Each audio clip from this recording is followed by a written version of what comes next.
Rebonjour. Pour moi, c'est une autre journée. Cette petite série de présentations ou conférences Pyjama Veda, dont je suis dans mes pyjamas et j'ai quitté mon lit depuis un petit moment quand même, mais après avoir pratiqué 2-3 rituels matinaux, j'essaie d'enregistrer spontanément, sans avoir préparé, réfléchi sur différents thèmes d'introduction de l'Ayurveda. Alors j'ai déjà parlé un petit peu de Sattva et Rajas. Sattva dans la conscience pure en nous, ou la potentiel en nous pour l'harmonie, la paix, les choix qui tendent vers l'équanimité, vers le bien-être.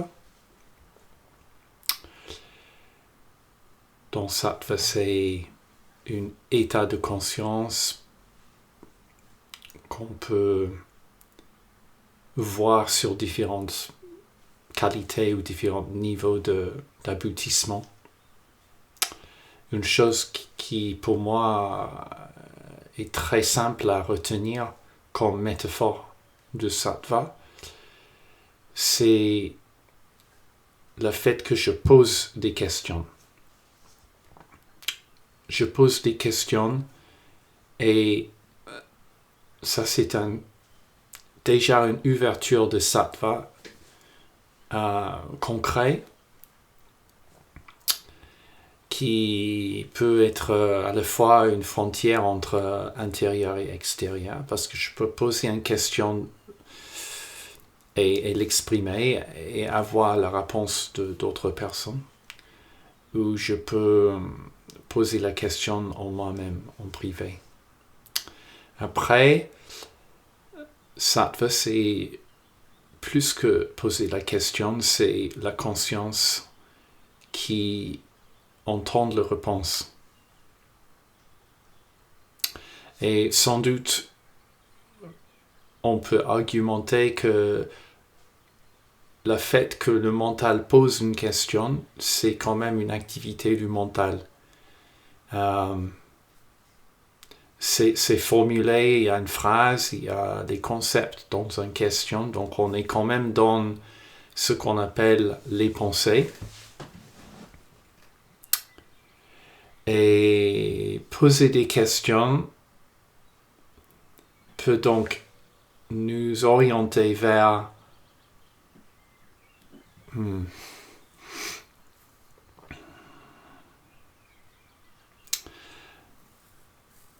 vers cet état de témoin, de ce présence, cette disponibilité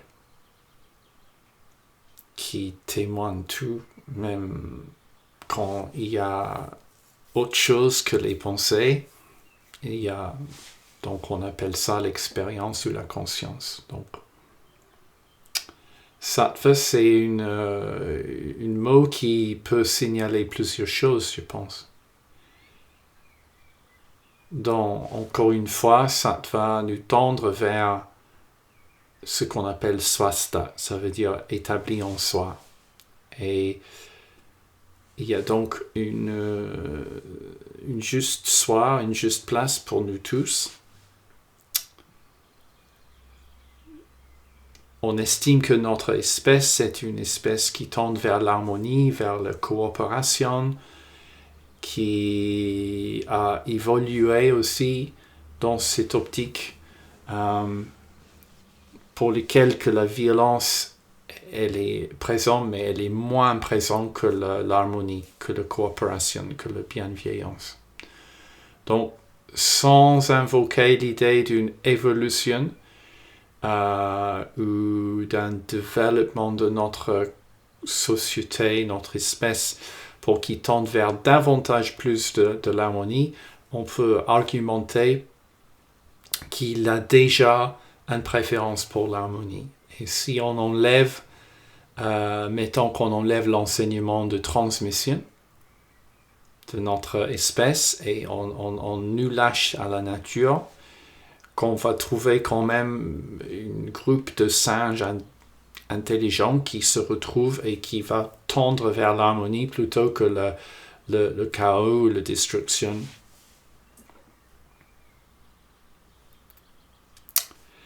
Donc, en Ayurveda, la culture de Sattva nécessite qu'on transforme notre tamas en rajas et ensuite qu'on transforme notre rajas en sattva. Ça, c'est une belle idée aussi, je trouve. Donc, le tamas, je n'ai pas vraiment défini encore qu'est-ce que ça veut dire. Ben, c'est marrant parce que comme les deux sont à l'opposé sur l'échelle, tamas et sattva peuvent être définis comme très loin d'eux, mais intéressant l'idée que sattva peut, dans un exemple extrême, ne pas bouger du tout. Donc, moi, je ne bouge pas. Je peux avoir une sattva qui redouble en elle-même, une conscience qui redouble en elle-même, et je ferme mes yeux, je ne bouge pas. Il y a une observation de ce qui se passe à l'intérieur. Et cette observation, quand elle n'a plus de questions, quand elle devient tranquille et puis juste là, rien à foutre sauf être présent. C'est ça l'état dont on dit sattva, sa conscience est sattvique à ce moment-là. Mais on peut fermer nos yeux et dormir. Et pendant une grande partie du sommeil, il n'y a souvent rien. Ça veut dire qu'il y a très peu de conscience. Donc, on peut aussi dire que peut-être pendant qu'on dort, c'est comme quelque chose d'être toi.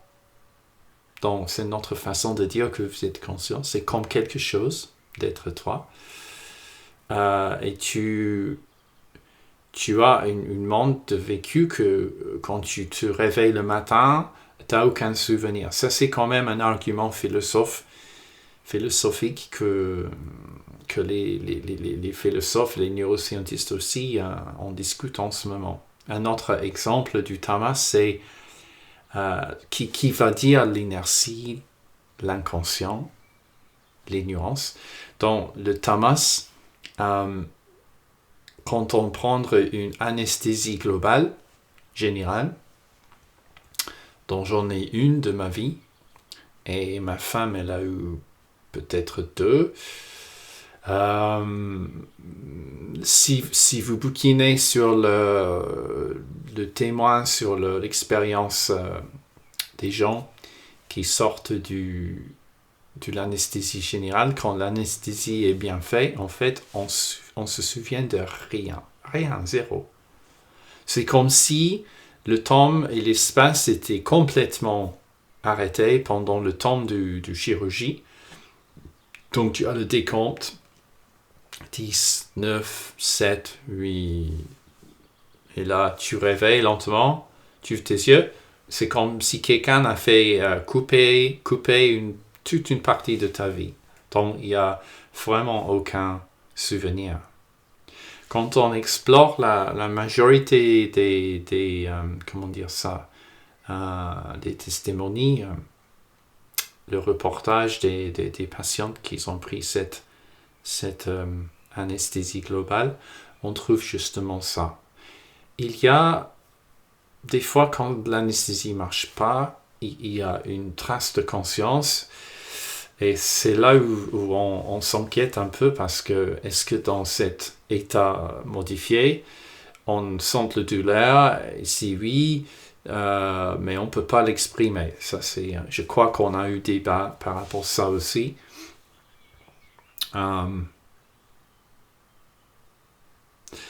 Mais tamas,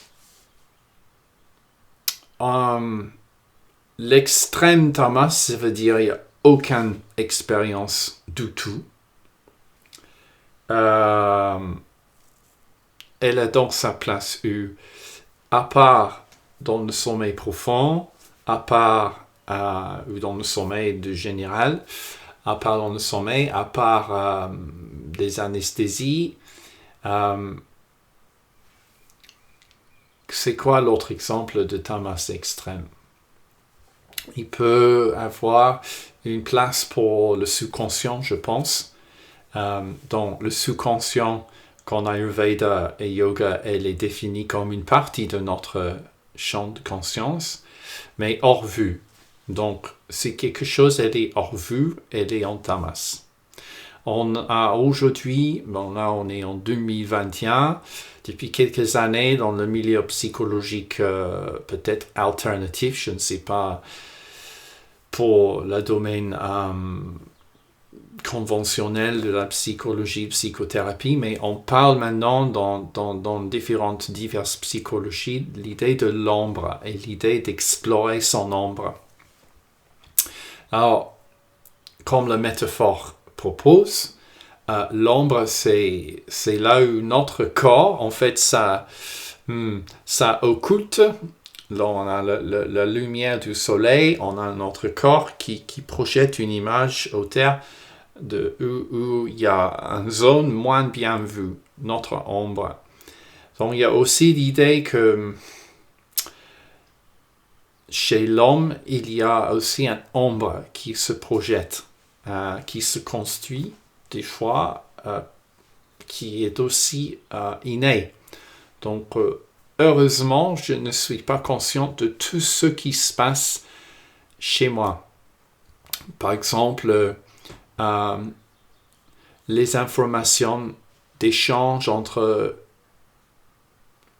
mon corps, ou voilà, les membres et tous les organes vitaux, etc., ma peau par rapport à mon cerveau. Heureusement, je ne suis pas consciente de ça d'une façon brute, d'une façon détaillée.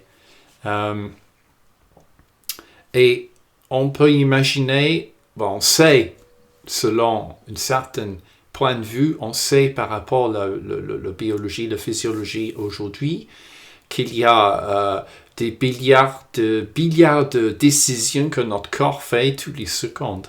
Ça, ce n'est pas évident. Si on ne le sait pas, si on n'a pas creusé et appris ça par la science, on n'aura pas du tout, presque aucun instinct là-dessus.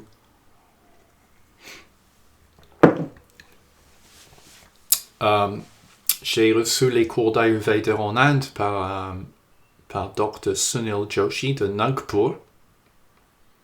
Sunil, S-U-N-I-L, Joshi, G-O-S-H-I, de Nagpur, N-A-G-P-U-R, Nagpur. Et lui, dans son ouvrage de l'Ayurveda, dans son introduction, il explique que tous les mouvements physiologiques involontaires, donc clignotement les yeux, les paupiles, battement cardiaque, respiration, plusieurs de ces pulsions, de ces petits mouvements sont en fait à l'origine de notre âme, notre jiva. Et que notre âme, elle dirige également certains de nos désirs et nos aversions, nos affinités profondes viennent de là. Alors, c'est dans leur cadre, dans leur philosophie, ils ont un concept d'une âme. Ça veut dire une entité qui est distincte, qui peut se séparer de le corps, qui peut même voyager à travers les vies, dans le karma, etc. Réincarnation rentre dans le jeu. Aujourd'hui, par la science, on tend vers l'élimination de cette hypothèse. Et puis, par la compréhension de la psychologie, y compris les pensées magiques, les biais psychologiques, par le fait qu'on a vu que tu peux stimuler le cerveau avec certaines sondes électriques et provoquer fiablement les expériences mystiques, religieuses, profondes. Vu ça, vu le fait qu'on a fait plein d'autres études sur le cerveau, si on suit la logique, et c'est le même appareil qui bosse pour nous, qui juge si la logique est bien, c'est la même logique que vous allez utiliser pour vous rassurer que prendre un avion, c'est relativement sécurisé, mais par cette même faculté de logique. On tendre vers l'hypothèse que finalement, il n'y a pas un âme, c'est-à-dire il n'y a pas une entité en nous qui a le choix, qui choisit quelque chose, ou qui contrôle, qui a comme un centre de contrôle, envoie des informations, comme un petit Dieu en nous. Et puis on a aussi fait des études sur les expériences proches à la mort. Faites attention, il y a tout un mouvement de chercheurs plus ou moins rigoureuses qui essayent de nous convaincre qu'effectivement il y a du preuve qu'il y a un après-mort, un vécu après le mort. Mais voilà, potentiellement loin après le mort. Mais cette recherche, en fait, quand on explore un peu, on peut trouver quand même des arguments qui démontrent justement. Et donc, c'est pas sûr, et voire plutôt improbable, voire improuvé, voire possible de démontrer les arguments et les preuves que les soi-disant croyances de vie après mort, proposent. Alors, ça, c'est pas par hasard que j'échange sur ça, même si c'est un peu spontané, parce qu'on est dans le domaine du tamas. Et le tamas, ça représente, comme l'idée de l'ombre ou l'inconscient, ça représente on peut dire, une chose qui est hors vue. Mais pas forcément une mauvaise chose. C'est pas forcément que tamas, elle est uniquement un point négatif. C'est en fait la recognition qu'il y a quelque chose hors vue. Après, on ne sait pas si c'est bien ou non. On ne sait pas si une partie de ce qui est dans l'inconscient ou non vu, si elle est bien ou non. Ou si elle existe ou non. On sait qu'il y a probablement un champ, un aspect de réalité qu'on ne connaît pas, mais qu'on ne peut pas être sûr. C'est aussi par déduction. Parce que par définition, tamas, c'est ce qu'on ne sait pas, ce qu'on ne connaît pas. Et c'est vraiment chouette. Il y a une métaphore qui nous aide à un peu rapprocher ou cerner l'idée de tamas, rajas et sattva. Et on va les présenter dans cet ordre-là maintenant. D'accord? Donc, d'abord, tamas, dans ce métaphore, c'est la métaphore suivante. Ok, direct au but, Alex. Difficile pour toi, comme tu aimes bouger. Ok, tu sors de chez toi, c'est nuit. Il y a une tout petite lune. Le coucher de soleil, elle est de quelques heures. Il y a une légère, faible lumière, on va dire, résiduelle. Ou la lumière de ta cuisine. Tu sors de ta maison, sors de la cuisine. Chez moi, c'est la cuisine. On rentre dans la maison à travers la cuisine. Et là, tu vois rien de clair. Ok, c'est nuit. Il y a donc plutôt le noir autour. Très, très terne, très sombre. Et tu vois une forme au sol, devant l'entrée de ta maison. Tu vas normalement sortir, mettons, pour juste pour poser la poubelle à côté de la porte. Et tu sors et tu veux mettre ton pied et puis tu vois un serpent. Et tu as peur. Donc, tu vois le serpent. Tu as peur. Attends, caméra, elle a bugué là. Voilà, ok, ça recommence. Donc, vous avez peur. Vous allez arrêter un instant.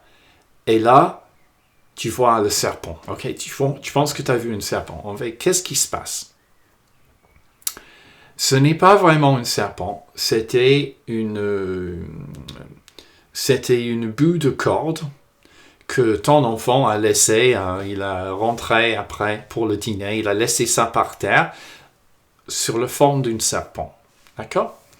Et toi, avec le manque de lumière, tu as vu un serpent. Mais en fait, démonter un peu le processus. En fait, on a vaguement vu quelque chose. On ne sait pas qu'est-ce qu'on a vu. Après, il y a un deuxième intervenant, c'est Rajas. Donc, Rajas, il vient. Tamas, c'est la nuit, le noir, l'ignorance inconsciente. Et là, tu ne vois rien, mais tu vois quelque chose. Donc, c'est vague, tu ne sais pas qu'est-ce que c'est. C'est une forme, c'est tout ce que tu vois. Tu ne peux pas dire c'est un serpent. Mais grâce à l'imagination, qui est vue comme une activité, Rajas intervient et il projette, il imagine, il fantasme. Il dit, c'est un serpent. C'est la forme d'un serpent. Ça peut être un serpent. Donc, il y a Rajas qui vient dessus. Et pour compléter la métaphore, pour sortir de cette... Maintenant, parce qu'on a peur, d'accord?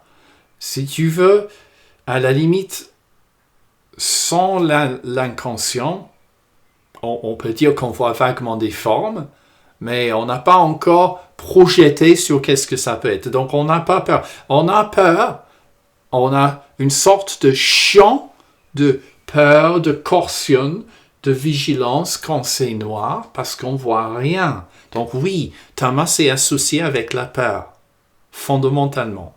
C'est fonctionnel, c'est bien. Si tu dois se déplacer à travers la nuit ou Tamas, je vais éternuer.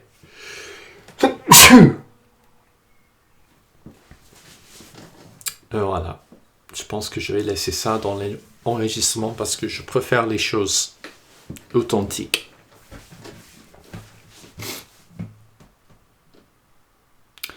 Ok, donc ce ombre, si tu te déplaces pendant la nuit, tu dois descendre dans ton cave, mais tu as oublié ton lampe à poche, il y a peut-être c'est vraiment complètement.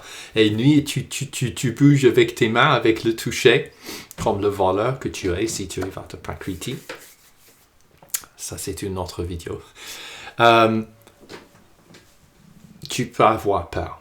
Et c'est bien, parce que le peur te met en vigilance, en survigilance. Ok. Donc là, tu reviens à la métaphore, c'était pas 100% nuit, mais grâce à la manque de lumière, ça veut dire grâce à la manque de sattva, on ne voit pas clairement les choses. Et donc, ça donne un certain niveau de peur, une certaine fermeture alors, mais en même temps, si on a du rajas,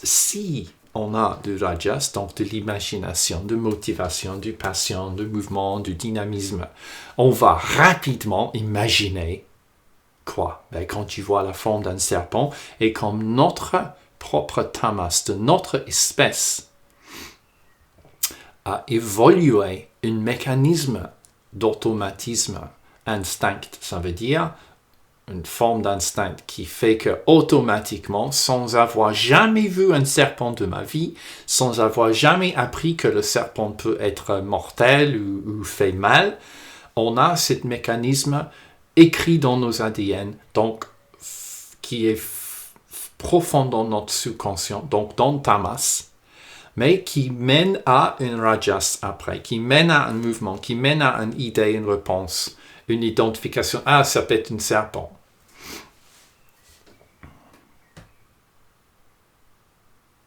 Donc peut-être si on est un serpent, et c'est nuit, et on ne voit pas bien, et on voit d'autres serpents, ça risque de nous donner un peu, peut-être pas peur, peut-être, c'est un autre serpent, hein? Comme si toi tu vois quelqu'un la nuit, tu vois la forme de quelqu'un, ça peut à la fois être, c'est quelqu'un, c'est la nuit, c'est peut-être un méchant, tu as aussi la possibilité que c'est quelqu'un de gentil.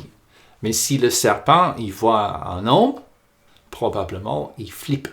Donc, c'est pas parce que j'ai vu c'est pas parce que la forme du serpent, c'est inévitablement la cause de mon peur, c'est parce que nous, on a évolué avec les serpents et on a appris que surtout faire attention du serpent. Ok? Donc, c'est une forme de tamas. Et est-ce que c'est bon ou mauvais? Si on prend le point de vue du survie, elle n'est pas mauvaise. Peut-être aujourd'hui, on peut argumenter, on vit dans une ville, on voit plus personne voit les serpents, plus besoin d'avoir peur du serpent. Pareil pour les araignées et tout ça. Donc, est-ce que c'est bon? Est-ce que c'est toujours utile, nécessaire d'avoir cet instinct? On peut argumenter un peu non, mais fondamentalement, ce n'est pas quelque chose de mauvais. Mais ça produit du fermement, du crispement, de la peur, ce qui peut invoquer un état de stress. Et si on est stressé de temps en temps, c'est bien, mais si on est stressé de manière chronique, c'est plus bien. C'est nuisible. Donc c'est un peu ça, Thomas. Hein? C'est pas comme pour les autres qualités de conscience. Il a son bon côté. Donc, par exemple, une fois que, par exemple, si je joue guitare, moi je joue la guitare, j'adore jouer la guitare. J'ai appris la guitare il y a longtemps. Là, je peux jouer un morceau presque sans penser, avec mes yeux fermés. Alors oui, j'ai besoin d'un petit peu de conscience, ça veut dire un petit peu de sensibilité, mais dans la réel besoin d'être là, présent, concentré sur l'acte de jouer, si je joue quelque chose que je connais déjà, ça se passe à peu près tout seul. Alors moi, dans ma définition, dans ma compréhension des choses, je vais inclure Tamas dans ce jeu. Donc il est bienvenu. Il est bienvenu. Il y a des choses qu'on apprend et puis après ça devient inconscient. Hein? Alors si on n'est pas bien dans la vie, si j'ai des maladies physiques, donc, ça veut dire on a des dysfonctionnements physiques qui perturbent la vie normale ou qu'on a des symptômes qui sont gênants, directement très durs, donc surtout la douleur. Donc je suis en maladie, en douleur, ou peut-être en douleur psychologique, en souffrance, mal-être, tristesse, voilà.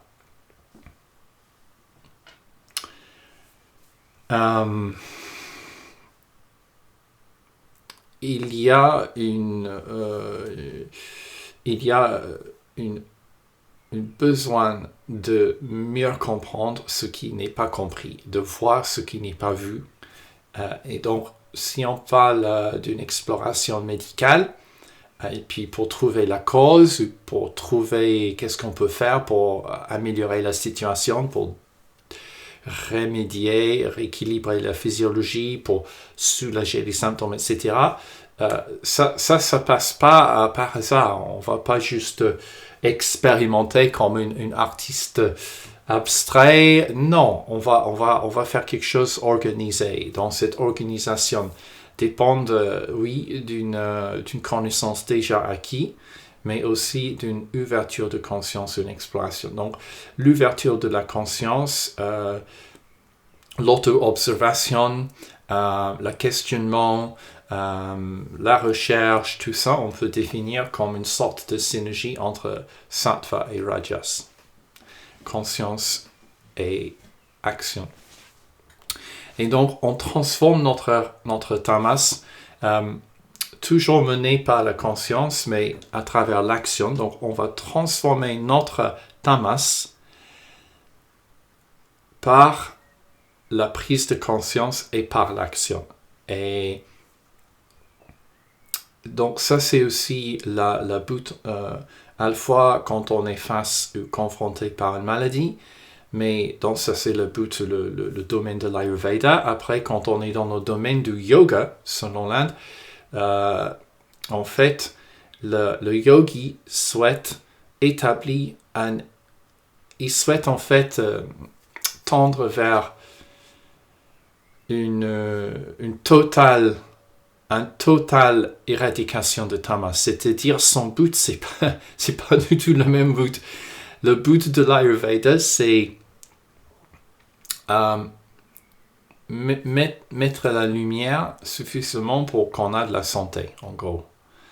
Hein? Donc, le yogi, il veut totalement éradiquer le tamas partout, pour qu'il n'y ait aucun sommeil, pour qu'il n'y ait aucun manque de présence. Dans les yogis, selon différentes traditions, et quand je dis yogi, c'est aussi les bouddhistes, par exemple, tibétains.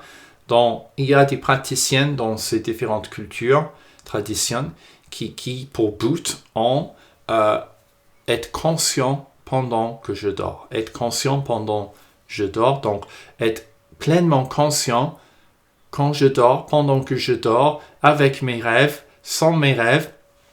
Ça, c'est une étape qu'ils essaient de franchir. Et sincèrement, sans avoir fait vraiment mon propre recherche sur moi-même là-dedans, ni une recherche de l'écriture, etc., je ne sais pas s'il y a des signes ou des preuves qu'ils ont réussi à faire ça. Après, le peu que je connais, par exemple, les rêves lucides, ça j'en ai eu. Ça veut dire tu réveilles dans ton rêve. Tu es en train de rêver comme un zombie, comme tu es au cinéma. Tu vois les choses se passent, sauf c'est bizarre parce que toi, tu es l'acteur dans le cinéma, mais c'est comme si tu es aussi le spectateur de toi, l'acteur dans le cinéma.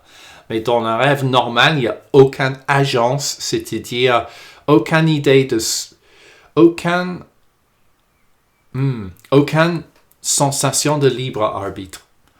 Donc, il y a un jeu dans le rêve, ça se passe à moi, et moi je suis l'acteur, mais il n'y a pas de libre arbitre, donc il n'y a pas de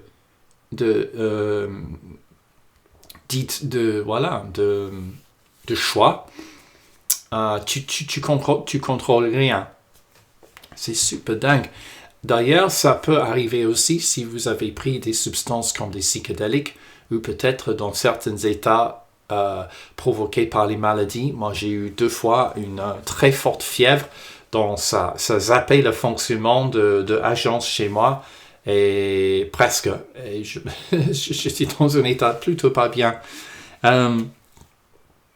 Donc, dans ce rêve normal, il y a une sorte de conscience, parce qu'après le rêve, il y a un souvenir. Et ce qui est dingue, c'est qu'il y a la conscience, il y a toi, le jeu, il y a l'action, mais après, des fois, tu as un rêve lucide. Donc, tu sais que tu es en train de rêver, et c'est ça, cette idée qui fait que d'un coup, il y a aussi les sensations d'agence. Donc, tu deviens acteur dans tes rêves et ça peut être super, super intéressant. Notamment pour moi, j'ai fait des choses dans mes rêves. Quand j'étais plus jeune, un enfant, adolescent, j'ai pu conduire une voiture et coucher avec les femmes. Et ça, quand tu es un enfant de 14 ans et tu ne peux pas ni conduire une voiture ni coucher avec les femmes, tu vas trouver ça super, super jouissant. Après, plus tard dans ma vie, plutôt ces dernières années, après avoir expérimenté avec la culture de mon semence, c'est-à-dire de moins souvent éjaculer, mais rester actif dans la sexualité, ce qui est un peu étrange pour un homme de faire ça, mais on peut le faire. En gros, les tantrikas, les taoïstes, etc. ont exploré ça beaucoup. Donc, moi, je vois que ça me donne des rêves lucides davantage. Pas très souvent, mais assez de temps en temps, je veux dire. Donc, on sait aussi qu'il y a toute une culture autour de les rêves lucides. Il y a des gens qui essaient d'élaborer des appareils qui fait que pendant que tu dors, pendant que tu as tes rêves, tu te réveilles, mais dans tes rêves. Et là, ils disent qu'on peut, par exemple, en gros, faire tout ce qu'on veut parce que nos rêves, c'est un peu un domaine virtuel. Donc, par exemple, si vous pouvez imaginer jouer le piano, dans un rêve, vous pouvez vraiment jouer le piano et vraiment sentir beaucoup de subtilité. Donc, apparemment, on peut apprendre les instruments musicaux quand on dort si on arrive de hacker, de craquer la physiologie subtile de la sommeil et réveiller fiablement dans nos rêves. Ça, c'est hyper intéressant aussi. Je ne sais pas si vous avez de l'expérience là-dedans, mais j'ai un petit peu bouquiné. Après, c'est relativement investi si tu veux vraiment creuser là-dedans. Donc, on parle du tamas, le contexte de Rajas et Sattva. Donc, les yogis, les moines tibétains ont vraiment eu cette démarche. Est-ce qu'on peut être conscient pendant nos rêves? Et moi, je dis que c'est une croyance dont je suis assez ouverte à la possibilité qu'on peut être conscient à travers nos rêves. Deuxième épreuve pour eux, c'est d'être conscient quand tu meurs. Et d'être conscient quand tu meurs et jusqu'à la prochaine incarnation de ton âme. Alors là-dessus, j'en ai vraiment pas trop d'idées si c'est possible ou vrai. Je dirais par rapport à ce que je sais aujourd'hui, par mon propre vécu de moi-même et par mes études, sans avoir des billets pour ou contre, je dirais que quand même, selon la logique et la scientifique contemporaine, c'est fort improbable qu'il y ait une après-vie pour qu'il y ait une âme, une après-vie et puis une réincarnation.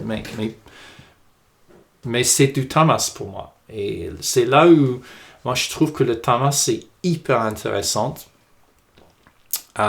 et pour lequel il y a une subtilité dans le tamas qui se cache dans...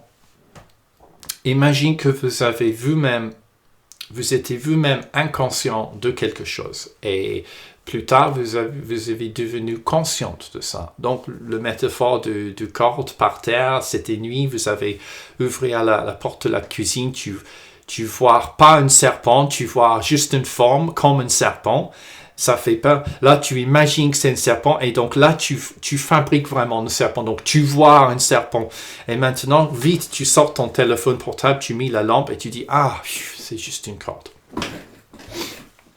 Donc, on a tous eu des choses comme ça dans notre vie. On a probablement aussi, si vous êtes là en train d'écouter moi, un type un peu folle qui porte ses pyjamas sur ses vidéos publiques, vous allez être déjà un petit peu étrange. Vous êtes à la recherche de quelque chose, peut-être. Vous êtes peut-être une chercheur spirituelle, peut-être pas, parce que c'est l'Ayurveda, dont le principal but, c'est de retrouver la santé, l'équilibre, une absence de maladie.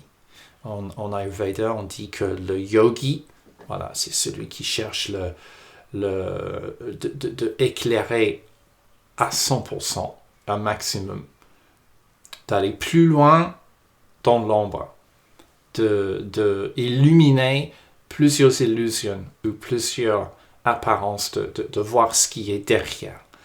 Tu es à la théâtre, tu vois un immense, fabuleux spectacle de théâtre et tu t'intéresses pas à comment ça fonctionne derrière, d'où vient la musique, elle a l'air live. Là, j'étais au théâtre à Londres avant le coronavirus, quand j'avais une vie, avant que je suis devenu folle. J'ai vu un excellent spectacle à Londres. Ça s'appelle... comment ça s'appelle? Ça, c'est tamas aussi. Tu sais qu'il y a quelque chose, mais tu penses que tu vas le trouver, donc tu t'ouvres, tu cherches, tu t'ouvres Sattva, tu cherches Rajas, et là, tu vas le trouver. Ça s'appelle en anglais The Book of Mormon. Le livre de Mormon, c'est cette branche de religion chrétienne, mormonisme, Utah aux États-Unis. Tu peux avoir plusieurs femmes. Donc, sans manque de respect pour ça, c'est un spectacle qui se moque énormément. Et c'est hyper dingue. Allez, il faut relancer l'ordi, qu'elle se mettre en sommeil. Voilà, c'est hyper dingue. Donc, le livre de Mormon, The Book of Mormon à Londres, elle est trop marrant. Alors, moi, je suis pas très cultivé dans la culture, je suis un peu sauvage. J'avais oublié que quand tu vas au théâtre, normalement, c'est un orchestre qui joue sous scène. Sous la scène, il y a un orchestre et il y avait une guitare électrique fantastique, une batteur, c'était de la musique contemporaine. Et moi, j'étais bluffé. Je me suis dit, mais comment ils arrivent de jouer en timing avec les acteurs et tout ça, les joueurs? Et après, j'ai rappelé que, ah oui, effectivement, il y a un vrai groupe de musiciens qui jouent sur scène. Qu'est-ce que j'avais fait? J'ai cherché et je me suis mis debout et j'ai regardé en bas et j'ai vu, ah oui, effectivement, ils sont là, les musiciens. Alors, ça m'a rajouté un plaisir de fou de savoir que tout ça, cet théâtre avait toute une dimension fonctionnelle, beaucoup de petits êtres et d'individus qui bossent pour moi, pour que j'ai ça dans mon écran. Il y a tout ça dehors. Tout ça en bas, en haut, à gauche, à droite. Et effectivement, quand on a soit on peut imaginer un contexte primatif, l'homme ancien dans son forêt qui a vu que c'est bizarre, ce tronc de l'arbre est devenu creux et puis ça casse. Et ils ont dit, mais pourquoi? Parce que l'autre, elle est pleine, et puis si on marche dessous, ça peut faire tomber, et puis ça fait mal. Donc ils ont appris que quand le branche de l'arbre devient creux, elle est aussi bruyante quand tu le percutes. Elle va faire une son de creux. Et donc il y a du bruit. Et donc, ils ont dit, c'est parce qu'il y a de l'espace. Et après, ils ont allé plus loin. Mais pourquoi il y a de l'espace? Pourquoi ça est devenu solide vers creux? Et ils ont dit, ils ont vu une fois un petit truc qui sort un bestiole. Et puis, ils ont après cherché, perturbé l'environnement. Ils ont ouvert le truc. Ils ont cassé. Ils ont vu, il y a plein de bestioles qui sortent, des termites peut-être. Et là, ils ont dit, mais peut-être, ils voient qu'ils portent les petits morceaux, et ils disent, mais il est comme moi, mais plus petit, il doit manger un truc, peut-être c'est ça qu'il mange. Et donc, ils ont suivi jusqu'au nid, ils ont perturbé le nid, ouvrir, casser pour voir ce qu'il y a dedans. Et là, ils ont trouvé, qu'il y avait des milliers de termites, et puis qu'effectivement, ils ont apporté à la maison, ils ont construit leur nid avec l'arbre. Alors, on peut très bien imaginer que l'homme a fait ça, que même d'autres animaux ont fait ça. Donc, on est dans la curiosité, la conscience, l'observation, et puis le mouvement, l'activité, donc sattva et rajas. Mais petit à petit, c'est comme si on réclame, non, peut-être pas réclame, mais je crois qu'en français on dit ça, on réclame du jeu, du territoire, du connaissance, et donc on baisse le tamas. Le tamas devient plus en plus envahi, voire éclairé plutôt. Hein? Donc, imagine que vous avez vécu ça depuis longtemps. D'accord? Vous avez un certain âge, vous avez éclairé pas mal de l'ombre. Vous allez prendre goût pour ça. Donc, si vous êtes quelqu'un qui a une démarche qui est davantage éclaireur, vous êtes sattvique. D'accord? Ça veut dire vous démontrez surtout la qualité d'observation, d'ouverture, et puis, oui, rajas, parce que c'est quand même un mouvement, une activité dont vous êtes actif dans notre démarche, vous essayez de casser, de s'ouvrir, donc on casse, on s'ouvre, ça c'est rajas, et ce qui est vu, le processus de voir, elle est un petit peu aussi actif, mais la sensation d'avoir simplement vu, et cette faculté en nous qui voit, juste comme ça, tu peux rien bouger.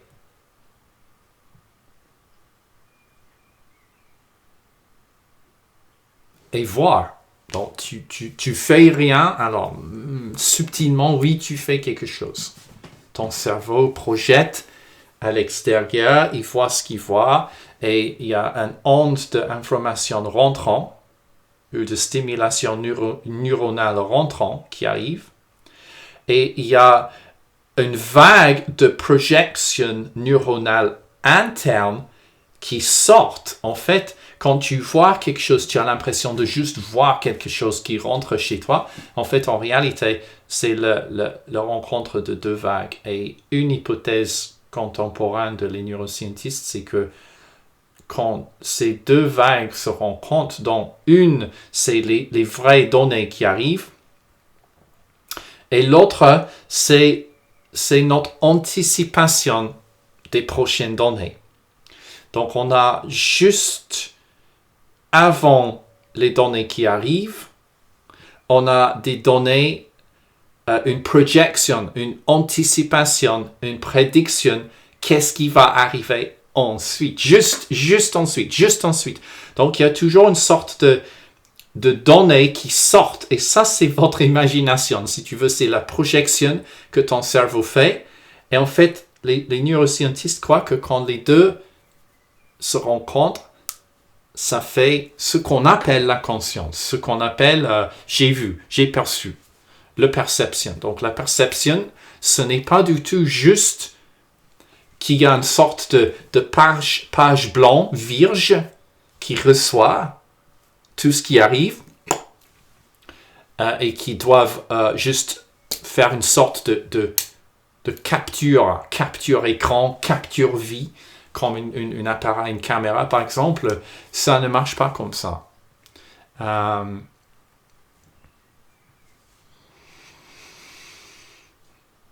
Donc c'est là où je ne sais pas si je suis seul qui pense comme ça aujourd'hui, mais ok, auparavant, quand les yogis ils étaient top de leur jeu, c'était eux les plus, mettons, intelligents, les plus puissants, les yogis, les rishis, c'était les yogis de l'Ayurveda, ou les gens, en fait, le rishi, ça veut dire juste une sage, quelqu'un qui sait vraiment.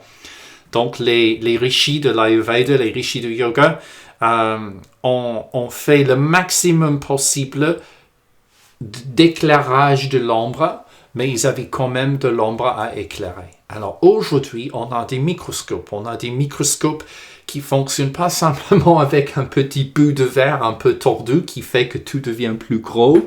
Voilà.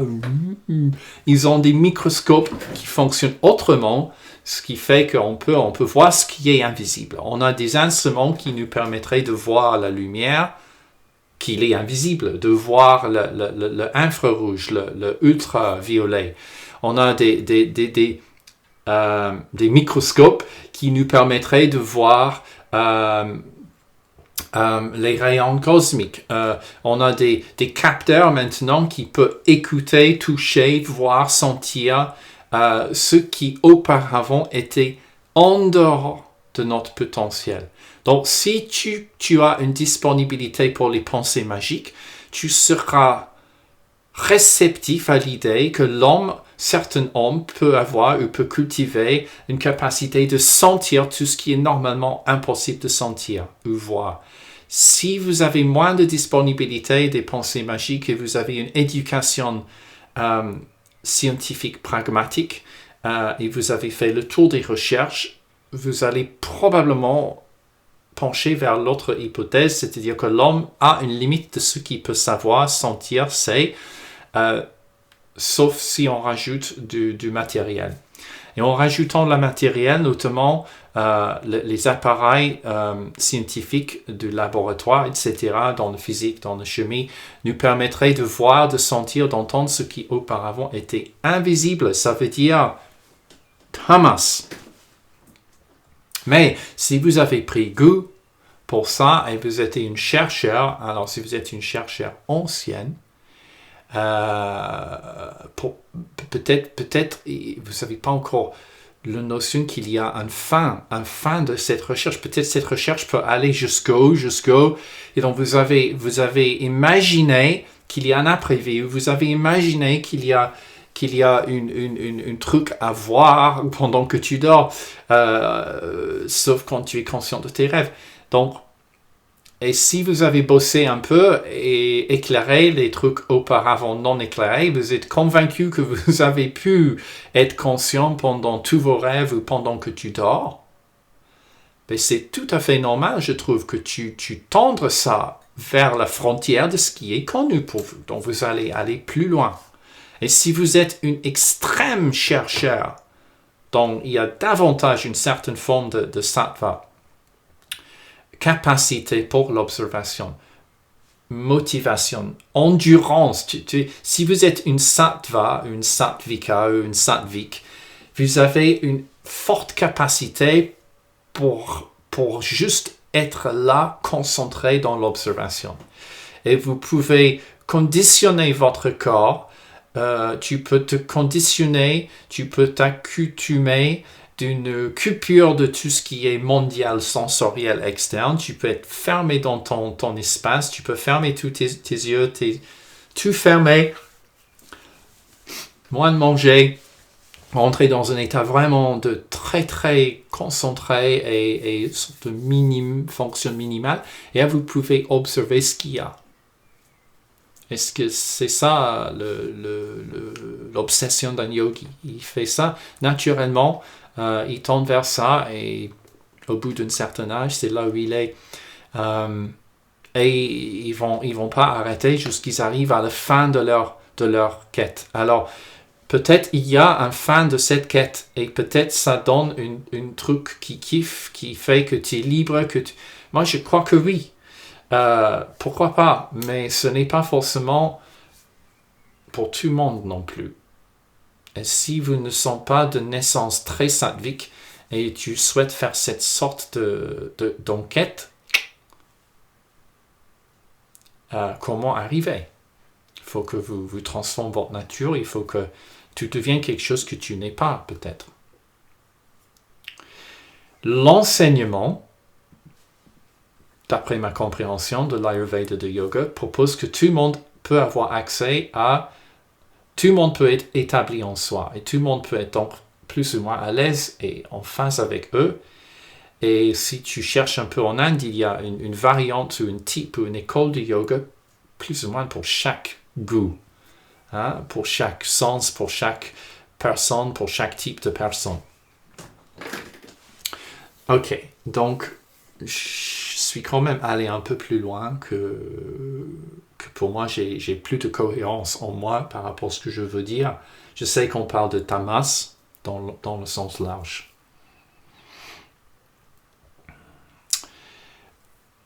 Il y a une idée qui est pour moi importante à revenir sur cette idée que tamas, c'est ce qu'on ne sait pas. Et quand tu arrives à un moment de ta vie où tu rencontres la frontière de ce que tu sais, où tu as l'idée que je sais ça je sais, mais ça je ne sais pas. Quand tu vois qu'il y a des choses, des événements qui arrivent, par exemple, d'un concert, tu dis mais j'ai mangé bien, j'ai vécu dans la nature, j'étais donc pas trop pollué, j'ai mangé sainement, j'étais pas stressé, et tu as le cancer. Et peut-être tu n'as pas d'explication d'où vient le cancer. En fait, ce thématique-là, il se passe quelque chose dans la vie, il m'arrive quelque chose, et Je ne sais pas pourquoi.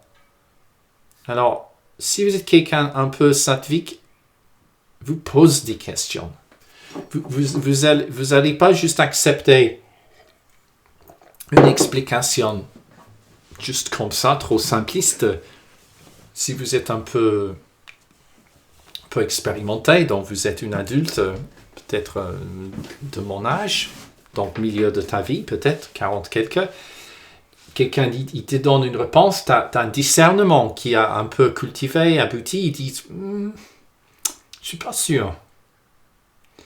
Mais imagine que, vu la situation, il se passe quelque chose, tu chopes un cancer, et là tu poses la question pourquoi. Si vous êtes quelqu'un naturellement plus sattvique, vous êtes naturellement plus curieuse. Et donc vous allez poser plus de questions.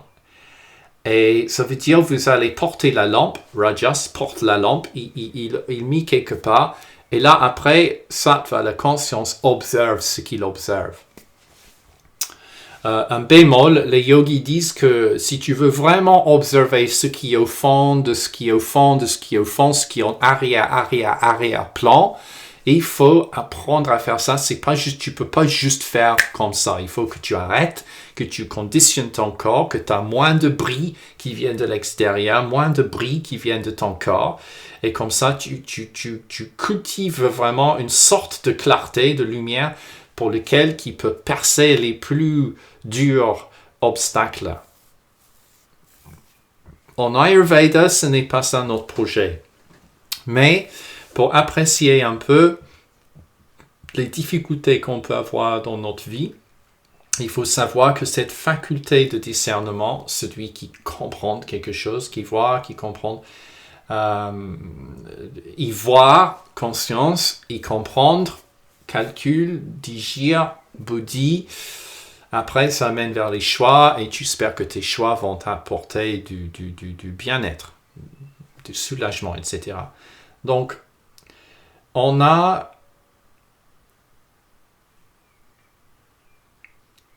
est conscient maintenant dans l'exemple de la limite de notre connaissance. J'arrive à un moment où je ne peux pas répondre. Je ne sais pas. Je ne sais pas d'où viennent.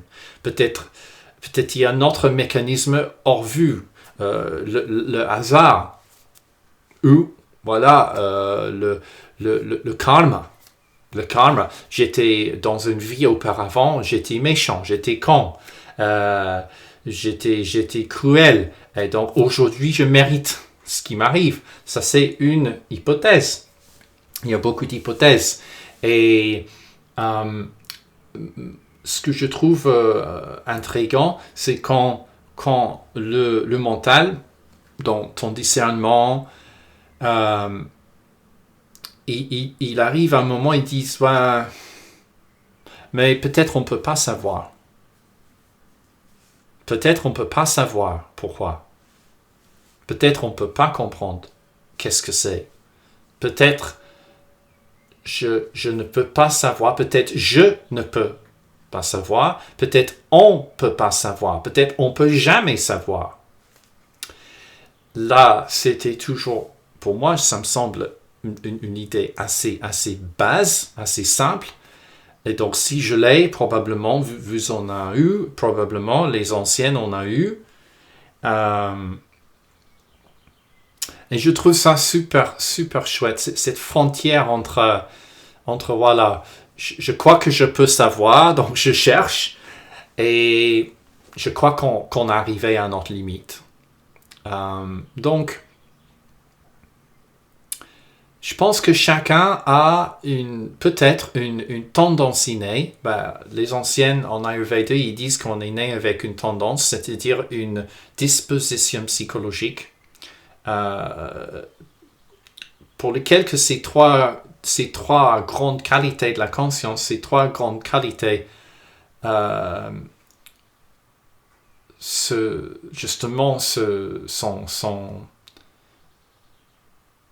sont là. Donc, dans notre disposition psychologique, on peut le définir à travers ces trois choses-là. Sattva, Rajas, Tamas. Quelqu'un davantage sattvique, qui est surtout une grande capacité pour l'observation. Simplement, pour la conscience. La disposition ou les dispositions pour lesquelles que rajas dominent ont une tendance, une appréciation davantage pour tout ce qui bouge, pour tout ce qu'on fait dans l'action. Et puis, tamas, une disposition qui tend vers un état dont il y a relativement moins de conscience, curiosité, moins de questionnement, et puis moins de volonté, moins d'envie. Donc, ils ont moins d'envie, moins de curiosité. Moins de curiosité, moins de sattva, moins d'envie, donc moins de rajas. Donc, ce qui reste, c'est quoi? C'est quelque chose qui est dans le métaphore un peu comme le sombreté. Il est sombre, il y a moins de... Il y a vraiment une relative insuffisance, plutôt baisse de conscience, curiosité et passion, désir, action. Donc on est plus facilement dirigé par les autres. Il faut faire quelque chose, mais à la limite, à l'extrême aussi, un autre exemple d'un extrême de tamas, selon notre cadre, notre façon de comprendre les choses en Ayurveda, si tu prends ton vie à toi, si tu prends ton vie, ça veut dire tu éteins la vie, c'est un acte quand même, une action rajas, mais elle est pour éteindre complètement, pour enlever la conscience, pour enlever l'expérience. Quelqu'un qui prend sa vie, alors peut-être, alors attention Alex, il y a différentes, ça c'est un très bon exemple. Il y a une action, un événement, une situation.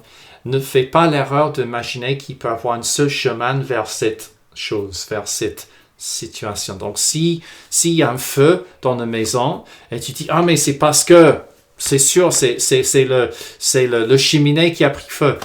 Oui, peut-être, mais c'est peut-être les câbles électriques qui ont fait que ça fait court-circuit et ça chauffe, ça brûle ta maison.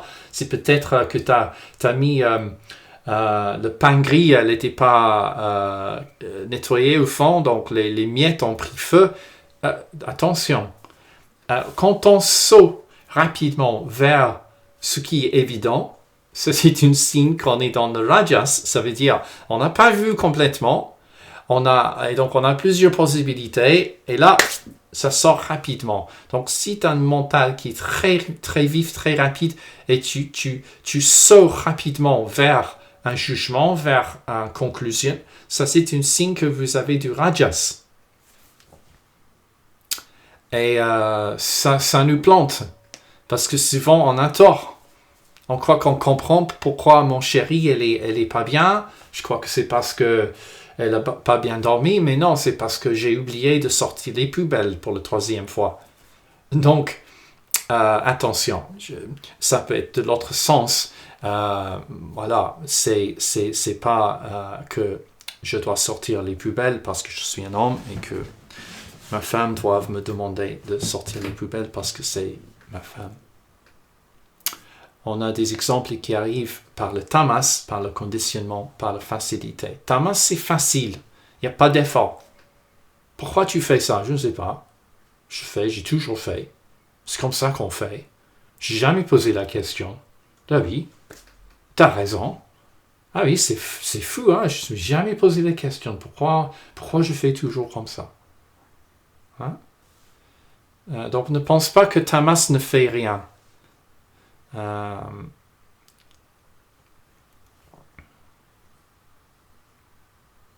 Il va prendre les plans des autres et comme une vérité. On lui dit c'est comme ça, il dit ok, d'accord, sans questionner. S'il questionne, c'est pas pur tamas. Alors, la doute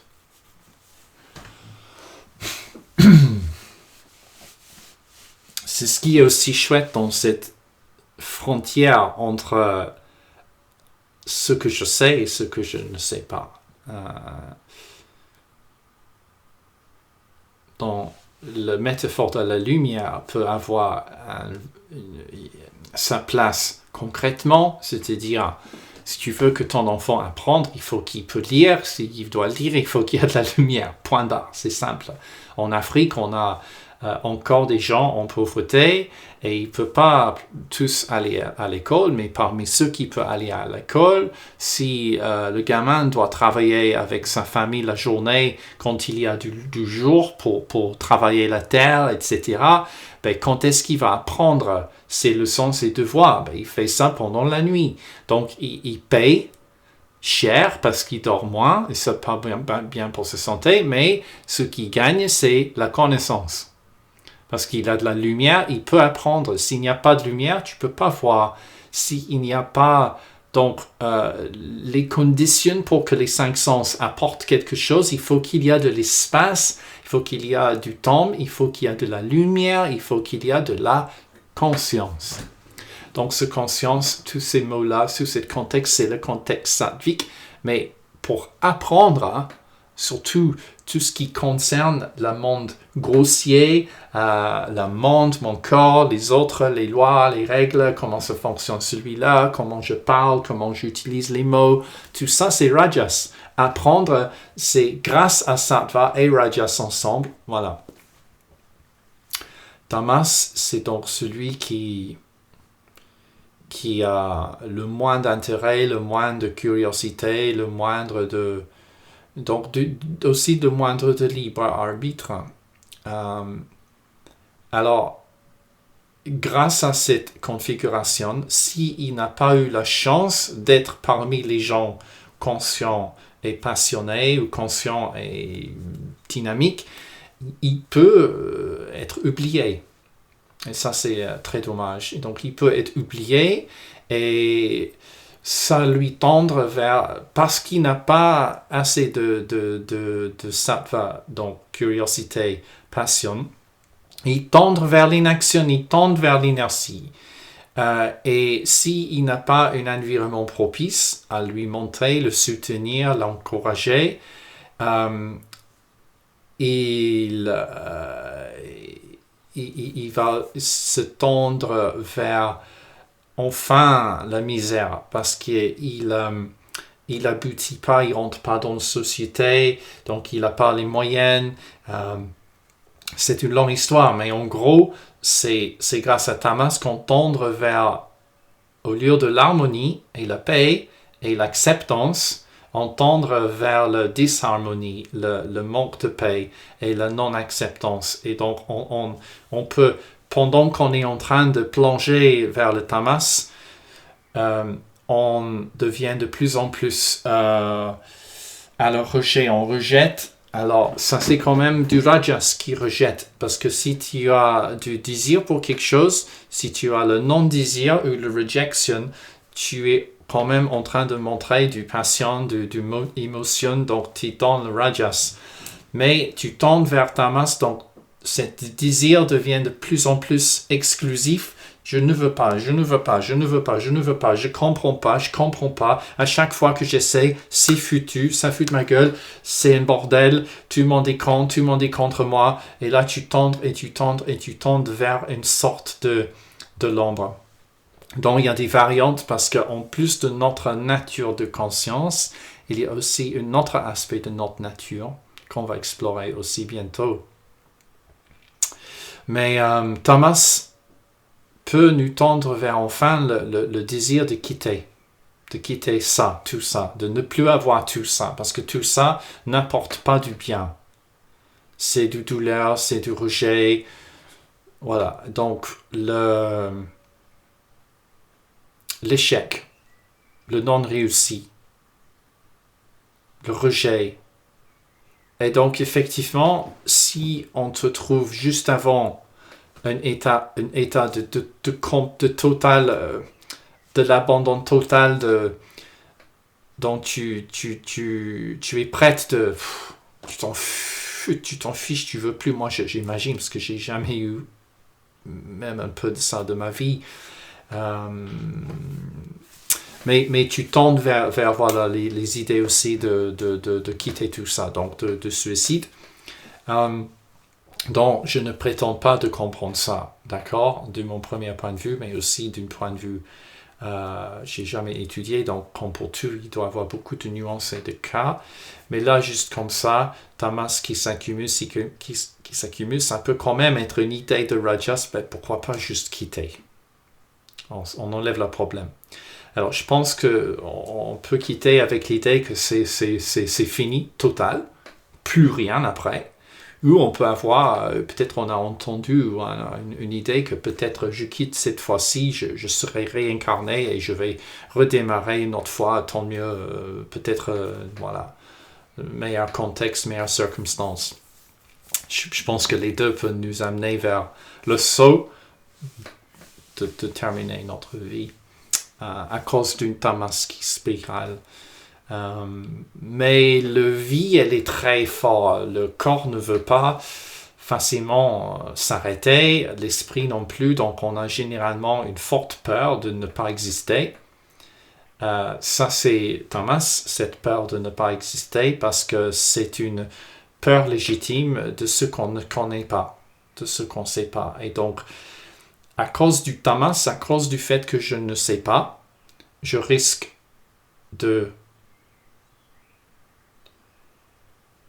d'imaginer. Alors là, je vais vous laisser pour un instant parce que l'ordinateur commence à cramer.